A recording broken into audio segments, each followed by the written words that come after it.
और आइए अब हम 16वां अध्याय आपको सुना रहे हैं, कहीं जाइएगा नहीं।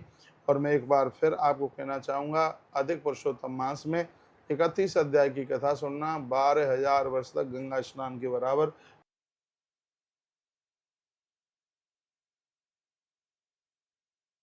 अध्याय सुदेव को पुत्र की प्राप्ति एवं देवल मुनि द्वारा गुण और दोषों का वर्णन।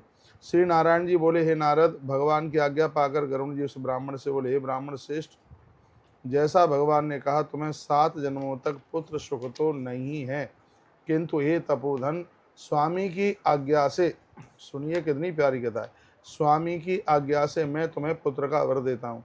मेरे ही अंश से तुम्हें एक पुत्र होगा, साथ ही तुम दोनों को उसके सुख के बाद में थोड़ा दुख होगा। अब अपने मन में श्री हरि को धारण कर सुख पूर्वक रहो, संसारी सुखों का उदासीनता पूर्वक भोग करो।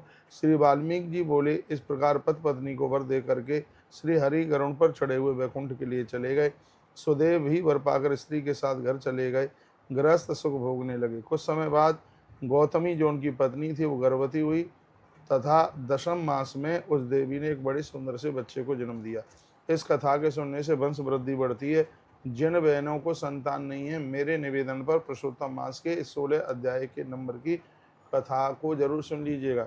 इस अध्याय को सुनने से बच्चों की भारी तरक्की होती है और पिता से पहले जिनका बेटा दुनिया छोड़ करके चला गया है, 16वें अध्याय की इस कथा को सुनने से वह जहाँ भी है मुक्त स्वरूप से भगवत चरण स्थान को पाता है। इसलिए यह अध्याय तो शायद सबके लिए ही जरूरी है। आइए आगे प्रसंग बढ़ा रहा हूँ, कहीं जाइएगा नहीं। और कहीं ये कटअप भी होता है 1 बजे, तो आप तुलसी तपोवन है, तुलसी तपोवन यूट्यूब चैनल पर जुड़ करके आज पुरुषोत्तम मास सत्य मास पूर्णिमा है, पूरी कथा सुनना बिल्कुल छोड़ना नहीं है।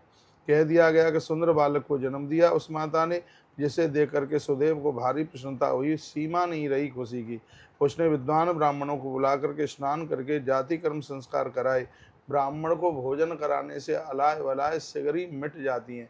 हमसे साल भर में बहुत अपराध होते हैं, इसलिए तो मैं कहता हूँ अमावस्या और पूर्णिमा को ब्राह्मण भोजन से न चूकें। एकादशी करने वाले लोग द्वादशी को ब्राह्मण भोजन से न चूकें।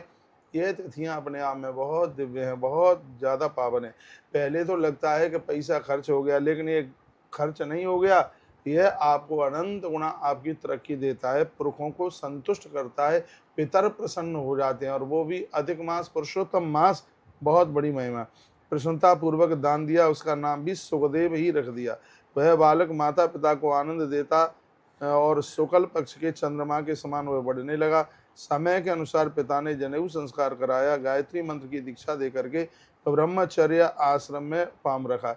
एक बार आप ब्राह्मणों के भोजन की तस्वीरें जरूर आप देख लीजिएगा। मैं कहूँगा आज का चांदी का दान है, वो है 33 दानों में से। तो इसमें भी आप जुड़ करके सौभाग्य पुण्य आप कमा लें।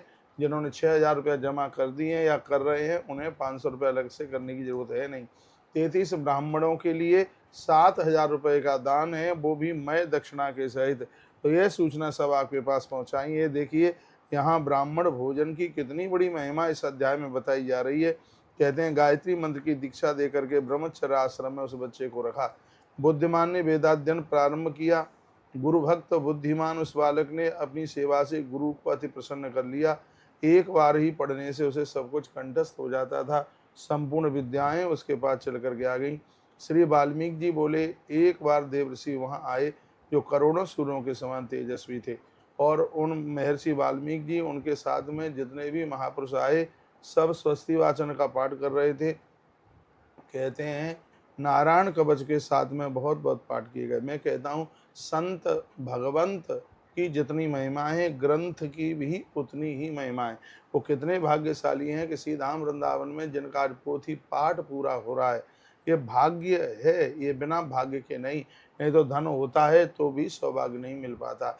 जहाँ से भागवत जी प्रकट हुई है और वहाँ जिनकी पोथी बैठ रही है, ये कोई साधारण बात नहीं है। ये मैं इतना प्रफुल्लित हूँ ये कहने में।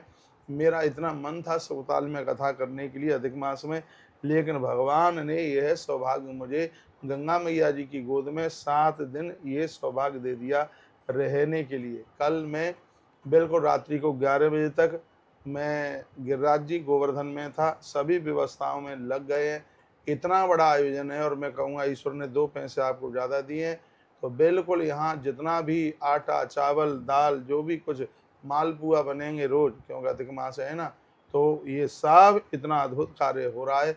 आप भी लिखा दीजिए कि हमारी तरफ से इतना गुड़ लिख लो, इतनी चीनी लिख लो, इतना आटा लिख लो, इतना घी, तेल लिख लो। ये सौभाग्य बिल्कुल मिल जाएगा। ईश्वर ने मौका दिया है, इसे बिल्कुल भी न चूकें। यहाँ 7 दिन की पूजा का 5100 रुपया आपके नाम से, और वहाँ प्रत्येक दिन गौ माता के कच्चे दूध से अभिषेक भी होगा और परिक्रमा भी लगेगी। और साफा महोत्सव के लिए 2100 रुपये का सहयोग है। जो लोग आना चाह रहे हैं तो वहाँ उनके लिए पहुँच करके उनके लिए रहने की भी व्यवस्था की जा रही है। सूर्य के समान तेजस्वी यह बालक दमकने लगा, चमकने लगा। सुदेव ने उनको दंडवत प्रणाम किया और अर्घ पाद्य आदि से पूजा करके उत्तम आसन पर विराजमान किया। आसन पर विराजने के उपरांत ब्रह्मचारी बालक ने आकर मुनि के चरणों में गिरकर प्रणाम किया। उसे देख ऋषि बोले, हे सुदेव, तुम धन्य हो, तुम्हारा भाग्य धन्य है, श्री हरि तुम पर प्रसन्न है।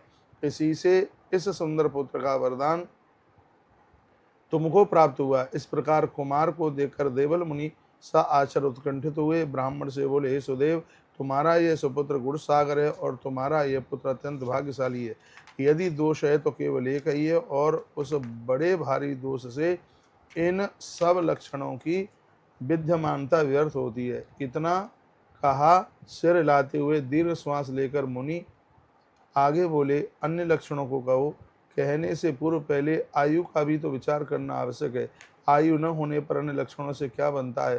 हे सुदेव, सुनो, तुम्हारा ये पुत्र 12 वर्ष का होकर जल में डूबकर मौत को प्राप्त हो जाएगा। तुम इसका मन में सोच तो करना नहीं, क्योंकि होनहार को कैसे रोका जा सकता है, कि वह तो होगा ही, इसमें कोई संशय की बात नहीं है। वाल्मीकि जी बोले, इतना कह करके देवल मुनि तो ब्रह्मलोक चले गए।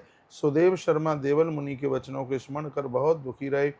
गौतमी यानी उस बच्चे की माँ धीरज रखते हुए पुत्र को अपना अंक में भरकर अत्यंत प्रेम पूर्वक उसके मुख का चुम्बन करने लगी और स्वामी से कहने लगी, हे ध्वजवर, होनहार की बातों को ध्यान कर आप भयभीत नहीं होइएगा। अनहोनी कभी नहीं होती, होनहार ही होता है। इसलिए हे नाथ, अब उठ कर के सनातन हरि का भजन करो, जिनकी शरण में रक्षा मिलती है। वाल्मीकि जी कहने लगे, इस प्रकार सुदेव अपनी भार्या के वचनों को सुनकर श्री हरि के चरण कमलों का ध्यान रखते हुए अपने पुत्र के शोक का निवारण किया। जय जय श्री बृहद नारदी पुरुषोत्तम मास महात्म्यम। 16वां अध्याय पूरा हो गया है। 17वां अध्याय कल पूरा करेंगे। बहुत बहुत धन्यवाद आपके लिए। पुरुषोत्तम मास महात्म्य आज आपने 31 मई पूर्णिमा के दिन आपने सुना है, तो निश्चित रूप से इस कथा का बहुत भारी पुण्य, ब्राह्मणों का, गौ माता का आप जरूर दर्शन कीजिएगा। और हम आपका आह्वान करते हैं, आप सुखतल पधारिए सुखताल, और आप श्री गोवर्धन गिरिराज जी में